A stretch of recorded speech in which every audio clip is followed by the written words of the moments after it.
तो हम आ चुके हैं एक न्यू वीडियो लेकर आपके लिए जो मोस्ट इंपॉर्टेंट है आपकी क्लास 12 से चैप्टर नंबर 6 अवकलज के कुछ अन्य प्रयोग जो आपके लिए बहुत ही ज़्यादा मोस्ट चैप्टर है। ये आपका फर्स्ट भाग में ये मोस्ट चैप्टर रहता है। आप इसके लिए इस पर आप स्टार लगा सकते हो।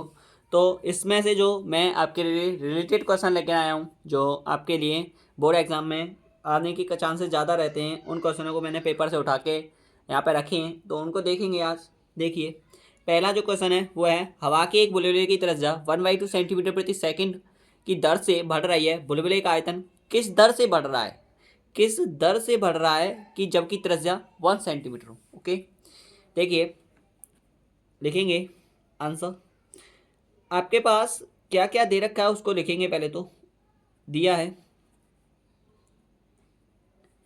आपके पास dr/dt मानेंगे यहाँ पे वो 1/2 सेंटीमीटर प्रति सेकंड की वेग से बढ़ रहा है और रेडियस जो दे रखी है आपके पास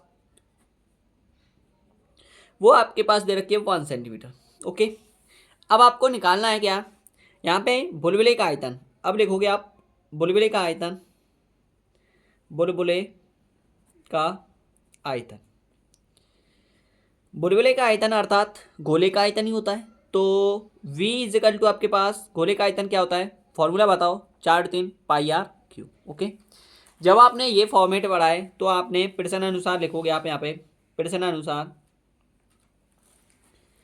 अनुसार गोले का आयतन हो गया। अब आपको लिखना है derivative with respect to v या derivative with respect to t लिखो आप।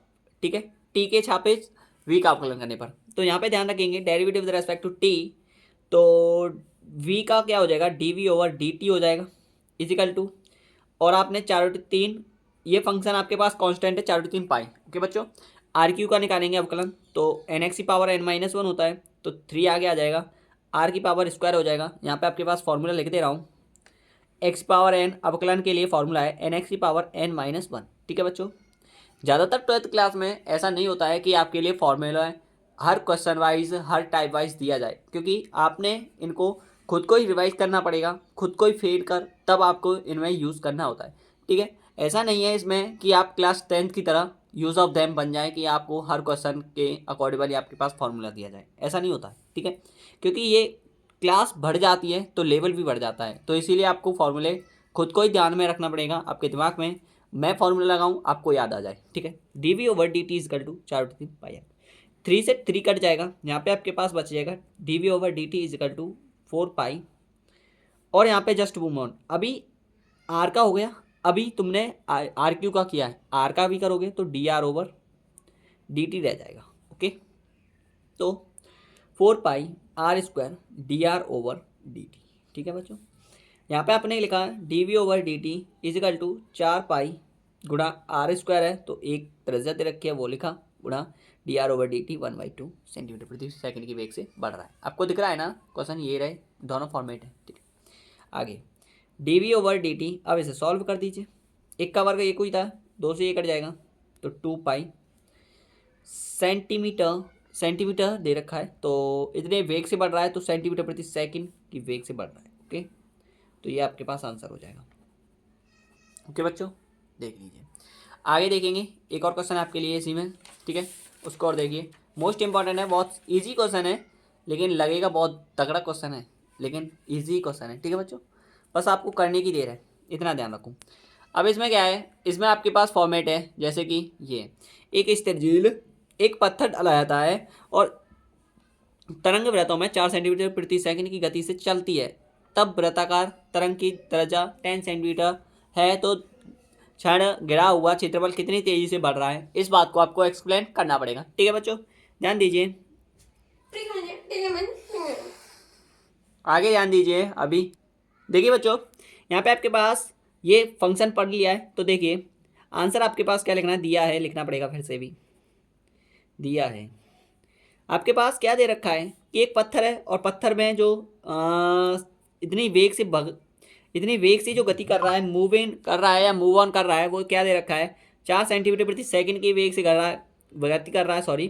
तो आपको लिखना पड़ेगा यहाँ पे dr/dt इजिकल टू आपको लिखना पड़ेगा 4 सेंटीमीटर प्रति सेकंड, और आपको लिखना पड़ेगा रेडियस जो दे रखी है, त्रिज्या भी लिखनी पड़ेगी, त्रिज्या जो दे रखी है वो ध्यान दीजिए। आपके पास त्रिज्या क्या दे रखी है, त्रिज्या दे रखी है स्मॉल r इजकल टू आपके पास 10 सेंटीमीटर। अब लिखना पड़ेगा वृत्त का क्षेत्रफल, वृत्ताकार है तो वृत्त का क्षेत्रफल ही आएगा। ओके, वृत्त का क्षेत्रफल आपके पास क्या दे रखा है उसे लिखेंगे। तो वृत्त का क्षेत्रफल आप एरिया मानोगे, एरिया इजकल टू आपके पास स्मॉल नहीं कैपिटल ए लेना पड़ेगा, सॉरी, तो पाई आर स्क्वायर हो जाएगा। ओके, अब आपको लिखना पड़ेगा derivative with respect to T, ठीक है, derivative with respect to T, T के सापेक्ष अवकलन कर रहे हो तो आपको लिखना पड़ेगा यहाँ पे d A over D t is equal to pi, common आ जाएगा, पाई तो एक कांस्टेंट है उसको तो नहीं लोगे, तो derivative with respect to T आपको ले रहे हैं तो यहाँ पे आपके पास फंक्शन क्या आएगा, यहाँ पे आपके पास n x power n minus one हो जाएगा, ठीक है, n x power n minus one आ जाएगा, d are over D t हो जाएगा। ओके, इसके अलावा कुछ नहीं आएगा, इतना क्लियर है। तो यहाँ पे आपके पास फॉर्मेट क्लियर आ गई है, तो यहाँ पे ध्यान दीजिए, अब यहाँ पे लिख देना है तो ठीक, देखिए d A over D T is equal to pi बाहर निकल जाएगा इंटू 2 इंटू आर आपके पास 10 है into D are over D T is equal to 4, ठीक है। तो D A over D T आपके पास क्या फंक्शन आ रहा है, 4 दूनी 8 80 पाई, इतना ही कुछ है और तो कुछ नहीं लग रहा मुझे, अगर आ रहा है तो देख लीजिए ज़रा, ठीक है, मुझे तो इतना ही लग रहा है, ठीक है, हो गया ना, ठीक है। तो आपके पास इतना आ गया है, तो ये ही है आपका आंसर, ठीक है। यहाँ पे आप लिख दीजिए, बाहर लिख दीजिए वाले प्रतीक को सेंटीमीटर प्रति सेकेंड, ये आंसर है। ओके, तो आपको कैसी लगी वीडियो, पसंद आई हो तो लाइक करना, कमेंट करना, और आगे भी ऐसी नेक्स्ट वीडियो लाते रहेंगे, मोस्ट इंपॉर्टेंट वीडियो है आपके लिए, ठीक है बच्चों। और जो भी डाउट हो मुझे कमेंट के माध्यम से बता देना, ज़रूर लाइक और कमेंट शेयर ज़रूर कर देना। थैंक यू, धन्यवाद।